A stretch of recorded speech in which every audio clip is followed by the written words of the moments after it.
یار انور، وہ حامد ادریس فوت ہو گیا۔ اچھا اچھا، جنازہ کب ہے؟ یار وہ کہہ رہے ہیں کہ بعد میں اعلان کیا جائے گا۔ اچھا اچھا، چلو پھر مل کے چلتے ہیں یار، شام کو پھر جنازے میں چلتے ہیں۔ یار انور، وہ ابھی کسی دوست نے بتایا ہے کہ 5 بجے جنازہ ہے۔ ارے یار، مجھے تو ایک میٹنگ میں جانا ہے یار، میں نہیں جا سکوں گا، کیا کروں؟ چلو تم لوگ چلے جانا۔ یار انور، وہ تو تمہارا 50 سال سے دوست ہے، تم کھاتے پیتے ساتھ تھے، ایک دوسرے کے بغیر زندہ نہیں رہتے تھے۔ یار وہ تو ٹھیک ہے، لیکن یہ جنازہ جو ہے تمہیں پتہ ہے دین کے اندر فرض کفایہ ہے، چند لوگ بھی پڑھ لیں تو سب کی طرف سے ادا ہو جاتا ہے۔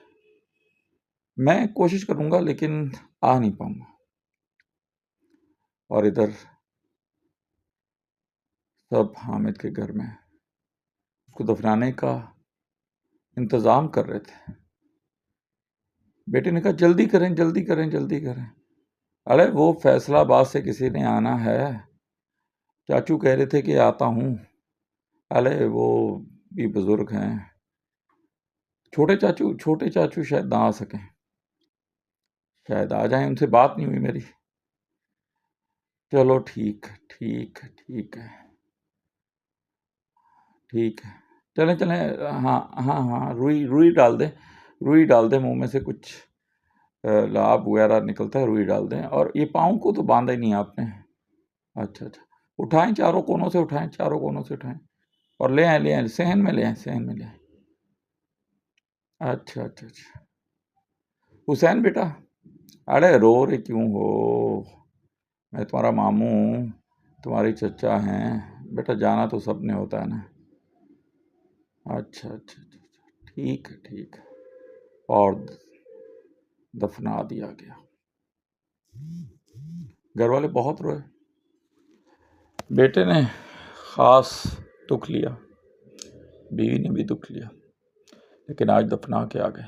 پہلا دن تھا میرا قبر کے اندر، حبس تھی اور میں گھبرا رہا تھا۔ یکدم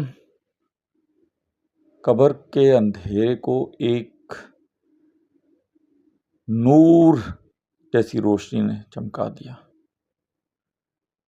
اور میں کیا دیکھتا ہوں کہ میری ایک طرف نبی کریم صلی اللہ علیہ وسلم تشریف لائے ہیں، اور فرشتوں نے جب مجھ سے 3 سوالات کیے تو میں نے آسانی سے نبی کریم صلی اللہ علیہ وسلم کی گائیڈ لائن میں ان کے جوابات دیے۔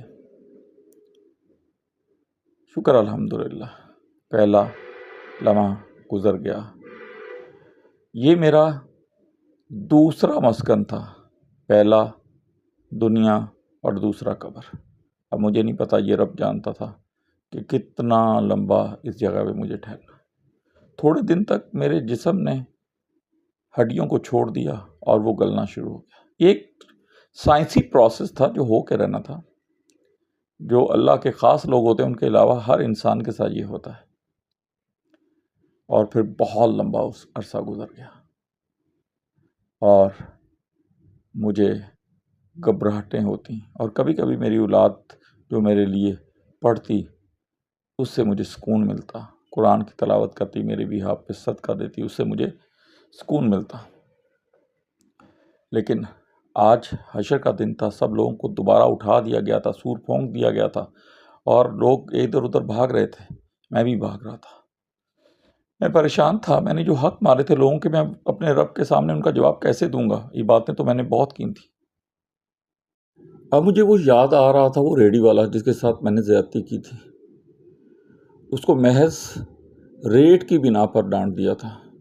مجھے ایک دن وہ شخص یاد آ رہا تھا جس کے پاس سے میں نے بہت تیز سے گاڑی گزاری تھی، اس کے سارے کپڑے پانی کی وجہ سے گندے ہو گئے تھے، اور ایک دن تو میں نے حد کر دی تھی، اپنے بھائی کی چغلی کی میں نے،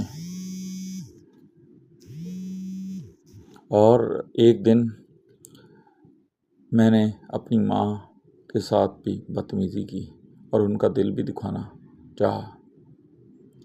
ایک دن تو میں نے اپنے ابو کو کہا کہ آپ کو کچھ نہیں پتا۔ یہ سب چیزیں مجھے یاد آ رہی تھیں، اور جوانی جو میں نے بہت تیش میں گزاری تھی وہ بھی یاد آ رہی تھی کہ میں اپنے رب کے سامنے سجدہ کیوں نہ کر سکا۔ لیکن اب کیا ہو سکتا تھا، اعمال کا دروازہ بند ہو چکا تھا۔ لیکن یہ ساری باتیں میرے پاؤں کو اور بھاری کر رہی تھیں اور مجھ سے چلا نہیں جا رہا تھا۔ میں نے دیکھا میرے رشتہ دار میرے ارد گرد گھوم رہے ہیں، مگر وہ مجھے پہچان نہیں رہے اور اپنی ہی ٹینشن میں بھاگ رہے ہیں۔ ان کے سروں میں بھی مٹی ہے اور میرے سروں پہ بھی مٹی ہے۔ میرا سر مٹی سے بھرا ہوا ہے کیونکہ میدان میں لوگ ادھر ادھر بھاگنے سے مٹی اڑا رہے تھے۔ اللہ تعالی ہم پر رحم کرے۔ اب کیا ہوگا؟ یہ تو روز جزا کا دن ہے، پتہ نہیں میرا اعمال نامہ میرے سیدھے ہاتھ میں پکڑایا جائے گا یا الٹے میں۔ اللہ مجھے ایک دفعہ دنیا بھیج دے، دنیا میں دوبارہ بھیج دے۔ میں کسی کا حق نہیں ماروں گا، میں اپنے ماں باپ کی عزت کروں گا، میں اپنی بچوں کی تربیت کروں گا، میں حقوق البات کا خیال رکھوں گا، میں جھوٹ نہیں بولوں گا، اور میں حرام نہیں کھاؤں گا، میں سود نہیں کھاؤں گا، میں زنا نہیں کروں گا۔ یا اللہ رحم فرما دے، یا اللہ رحم فرما دے، میں بہت گناہ گار ہوں۔ اور پھر میری آنکھ کھل گئی۔ یہ ایک خواب تھا، لیکن اس خواب نے میری زندگی بدل دی۔ مجھے خوف بیٹھ گیا اور اپنے رب کی طرف میں لوٹ آیا، کیونکہ اب میرے پاس ٹائم نہیں تھا اور مجھے صرف رب کو منانا تھا۔